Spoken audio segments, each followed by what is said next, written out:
masih brief ya. Iya. Kita melihat, saya melihat gimana brief nanti untuk mengajar ya, kita sama-sama belajar. Oke, untuk kira-kira apa tujuan pembelajaran sesuai RPP brief? Tujuannya sih sebenarnya ya sesuai dengan apa yang dituliskan di tadinya.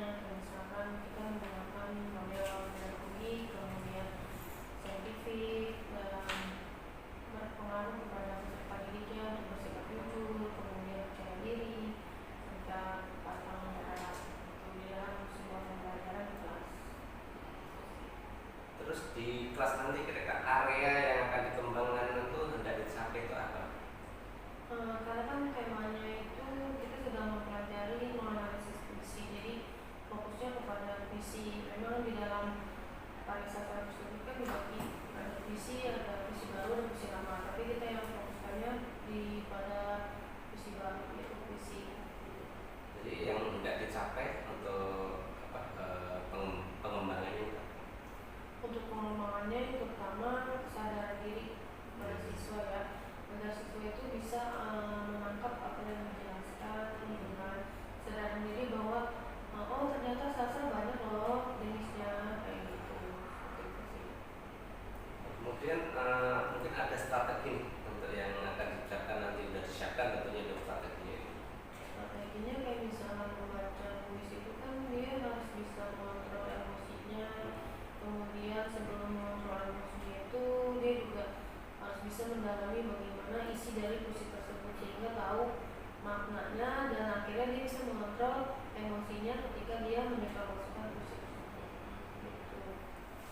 Sama bisa juga dia misalkan dia tuh udah benar-benar memahami puisi tersebut, jadi dia ingin tahu, memiliki rasa ingin tahu yang besar terhadap makna puisi tersebut. Kemudian dia akan mencari tahu juga apa aja sih puisi baru itu jenisnya, seperti apa bentuknya.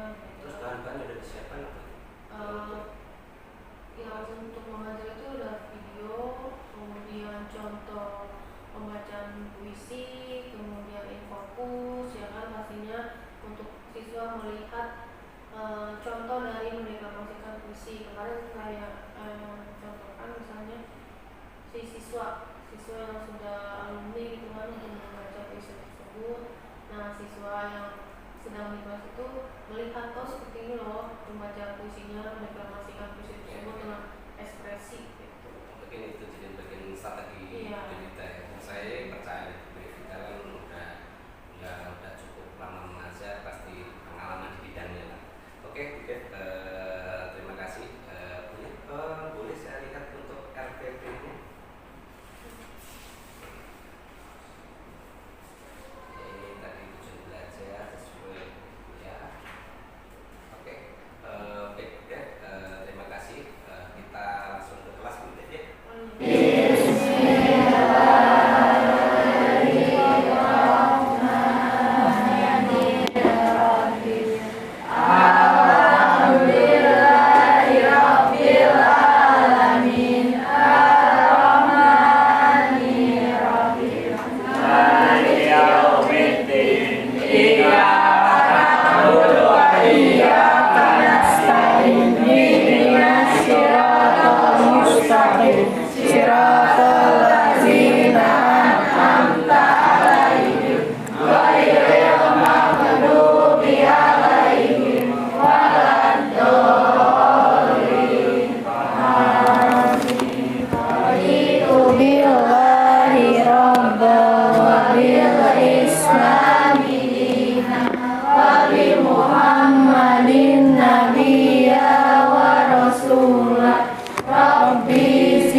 Waalaikumsalam warahmatullahi wabarakatuh.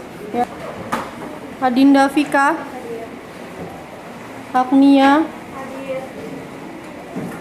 Ahya, Alvira, Alika, Alia, Amanda,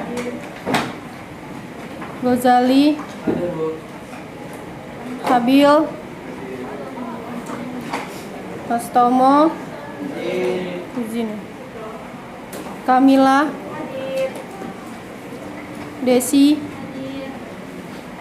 Markus, Maulida, Meidi, Michelle. Sakit apa nih Michelle? Muhammad Gibran. Air ke mata. Kemudian kalau saya bilang tanah ke lutut. Kemudian kalau bilang rumput ke kepala. Ya. Mata, tanah, rumput. Ya, siap ya. Ini melatih kefokusan kalian. Tanah, air, rumput. Cepat ya sekarang ya. Dua kali deh, 2 kali. Rumput. Tanah, air. Nah, sekarang mulai cepat ya. Tanah, rumput, air. Air, rumput, tanah, air, tanah, rumput. Oke, baik, cukup sekian. Terima kasih banyak. Nah, kemarin sebelumnya kita belajar tentang teks biografi ya. Yang mana teks biografi itu apa namanya?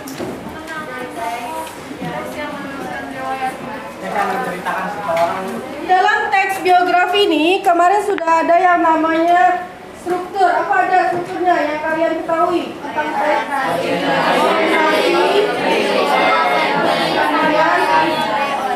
Orientasi. Nah, sekarang kita masuk kepada menikmati puisi. Yang mana puisi ini pasti kalian sudah tahu semua ya. Yang namanya puisi ini adalah sebuah karya sastra juga. Kalau biografi ini kan menjelaskan riwayat hidup seseorang yang ditulis oleh orang lain. Sedangkan karya sastra puisi sama ditulis oleh orang lain, tetapi dia tidak menuliskan riwayat hidupnya.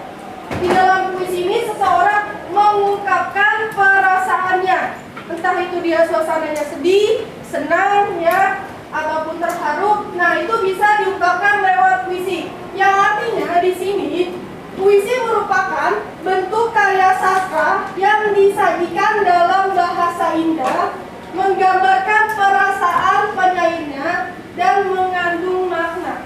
Kenapa dia dikatakan mengandung makna? Di sini biasanya suka ada pintar bikin pantun nih. Siapa? Ayo. Yosef. Ini pantunnya Yosef ya Bu. Ya, anggur merah yang disari, jangan menyerah terus berlari.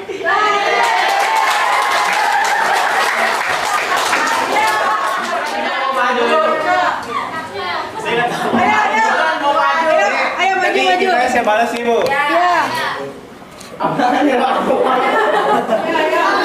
Kawan-kawan Intisari. Ketawa meskipun luka di hati. Diterpal sama si Ansel. Kita hari nopal anak Jaksel. Tidak di sel. Lagi bengong ditabok di sel. Percuma jadi anak Jaksel kalau lulus masuk sel.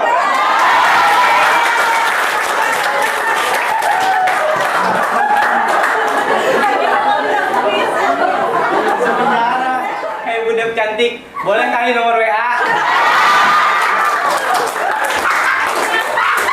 Minum seprit campur delima. Hai budak cantik, boleh kali nomor WA? Ombak berderai di tepi pantai, angin berebus lembah lembut, puncak kelapa melambai-lambai di ruang angkasa. Puncak kelapa melambai-lambai di ruang angkasa awan hitam, burung terbang melayang-layang. Katakan kepada mereka yang menyatakan diri sebagai cahaya masyarakat.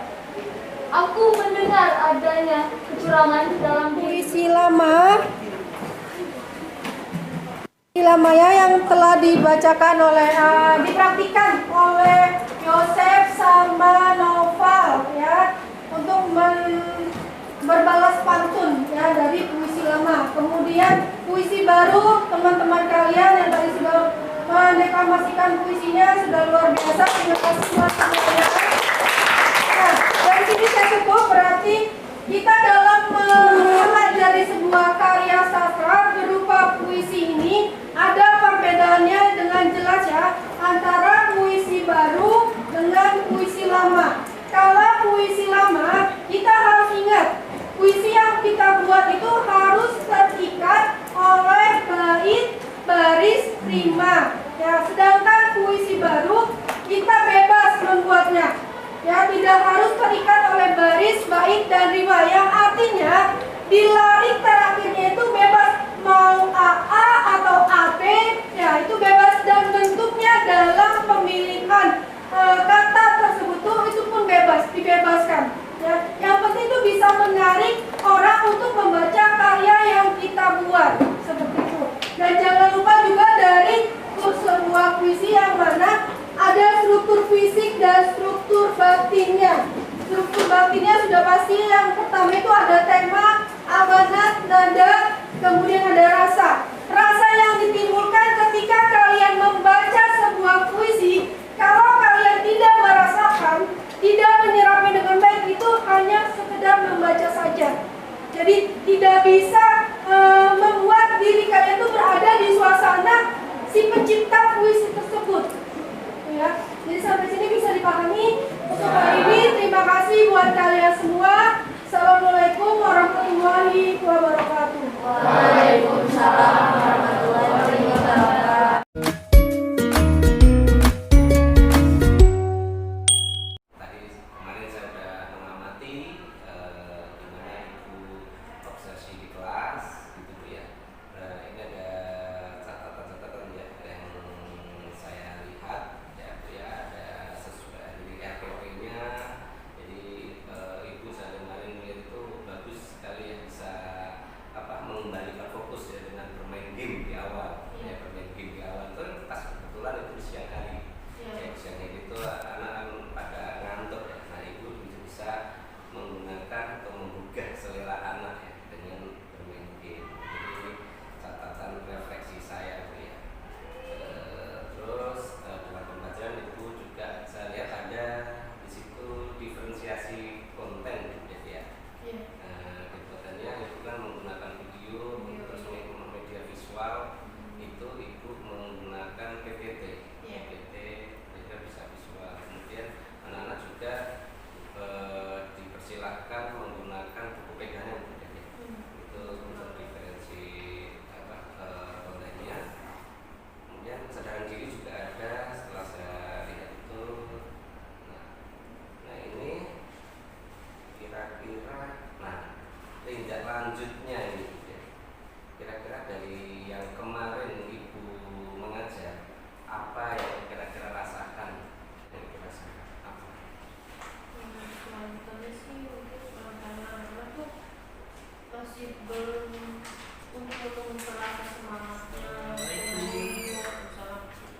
rasa percaya dirinya, karena ketika saya meminta mereka salah satu dari mereka, jadi untuk kedepannya lebih lagi untuk meningkatkan rasa percaya diri kepada peserta didik, karena yang kemarin tadi pagi itu kan saya itu merasa Bu nggak percaya diri kan, malu Bu bacanya di depan teman-teman, di depan Ibu aja gitu. Dan mungkin kedepannya saya bisa lebih lagi meningkatkan kepercayaan diri kepada peserta didik sehingga mereka nggak malu gitu untuk mendeklamasikan sebuah puisi, sehingga nanti mereka senang gitu kan. Banyak sekali kegiatan di luar sekolah itu untuk lomba puisi kan, lomba puisi, mendeklamasikannya seperti itu. Jadi itu nanti tindak lanjutnya Bu ya. Mungkin ada ukuran nanti untuk menindaklanjuti itu semua ukuran keberhasilan itu apa ya? Ukurannya ya yang utama sih saya menjelaskan dulu ya unsur-unsur dari puisi tersebut itu seperti apa, sehingga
siswa tadinya malu-malu atau berani maju gitu. Ini aja sih apa ya sebenarnya ya kita pancing dulu aja, misalnya kita mulai kemarin itu kan saya contohin dulu puisinya dari saya baru saya tunjukin di Fokus kan, Fokus, kemudian saya tunjukin salah satu alumni yang berani untuk ikut lomba puisi gitu. Kemudian oh kok dia bisa gitu, karena saya nggak bisa, akhirnya dia mau. Terima kasih Bu, nanti coba nanti mudah-mudahan gitu ya semakin sukses saja Ibu di dalam memimpin pembelajaran di kelas. Yang terus saya lihat tadi dari keterangan Ibu ada perbedaan ya setiap kelas ya, nggak harus sama cara ngajarnya, jadi tergantung situasi di kelas ya. Jadi ada perbedaan. Jadi ada di sini ada rencana pengembangan diri Ibu ya. Rencana pengembangan diri Ibu ke depan kira-kira apa itu? Ya memang sih itu kan hanya tertulis, tapi bagaimana cara kita mengembangkan tersebut di dalam kelas itu tidak harus yang apa ya, yang dituliskan di dalam sebuah RPP itu untuk mengembangkannya. Karena kalau kita berkatakan sama RPP ya itu kita sendiri yang jadi kaku gitu, dan nanti peserta didiknya jadi bingung. Jadi boleh kita menulis RPP tetapi menjelaskan di dalam kelasnya itu yang penting inti atau topiknya itu biar melenceng gitu, dari sebuah topiknya, dari diferensiasinya gitu. Oke, ada diferensiasi, jadi ada sosial emosionalnya Iya. juga ya. Oke lah. Di situ kemarin ada tujuan nih. Jadi tujuan untuk pengembangan diri itu sendiri apa sih? Cara misalkan visual, auditori, dan kinestetik. Jadi agar mereka terpenuhi Bu ya. Iya. Nah, tentunya kan karena udah ada tujuan itu kan Ibu akan mengukur lah, ukuran keberhasilannya. Apa itu? Jadi ukuran keberhasilannya ya gaya belajar murid itu bisa terpenuhi dengan apa yang mereka senangi, kemudian mereka merasa tidak tertekan di pelajaran bahasa Indonesia, yang mana mereka pikir bahasa Indonesia itu seperti koran, membosankan gitu. Tapi ternyata ada hal yang mana topik tersebut ya memang tidak gitu. Walaupun kita butuh membaca ya kan, tapi dia tidak menonton baca dengan teks yang panjang gitu. Kalau puisi kan ada berbagai macam bentuknya yang indah gitu. Tapi emang kelihatannya bawaannya pas gitu Ibu untuk dalam mengajar, pas dengan bahasa Indonesia juga sih. Karena saya begitu saya amati kemarin tuh murid-murid tuh lihat udah begitu baru masuk aja udah ada chemistry, wow itu mungkin karena masih muda itu kali ini. Masih muda ya. Oke, nah itu tadi kan perlu berhasil, tentu kan ada kira-kira dukungan apa aja nih untuk mencapai tujuan dari dukungannya itu apa aja? Itu misalnya internet sekarang. Nah ya, internet kan bisa untuk mesin-mesin ya. Gitu. Untuk mengambil apa ya, misalnya contoh inspirasi siswa ini mau mendeskripsikan puisinya dalam bentuk apa gitu kan. Mereka bisa melihat dari gambar-gambar internet ya, dengan cara sekolah menyiapkan wifi kan, sudah ada gitu. Kalau memang yang punya kuota ya pakai dari sekolah gitu. Internet sih utama. Mungkin ada apa range waktu untuk apa aktivitas itu untuk apa menyelesaikan pengembangan itu deadline-nya. Waktunya itu ya sekitar 1 sampai 2 bulan. Ya malu ya karena ibu ya ngurusin anaknya dan senang juga ngurusin suami ya itu ya malu, jadi nggak harus langsung minggu depan ya sampai bulan depan. Oke, terima kasih, saya senang sekali ketemu dengan Bu Devi ini ngobrol-ngobrol ya. Oke, terima kasih.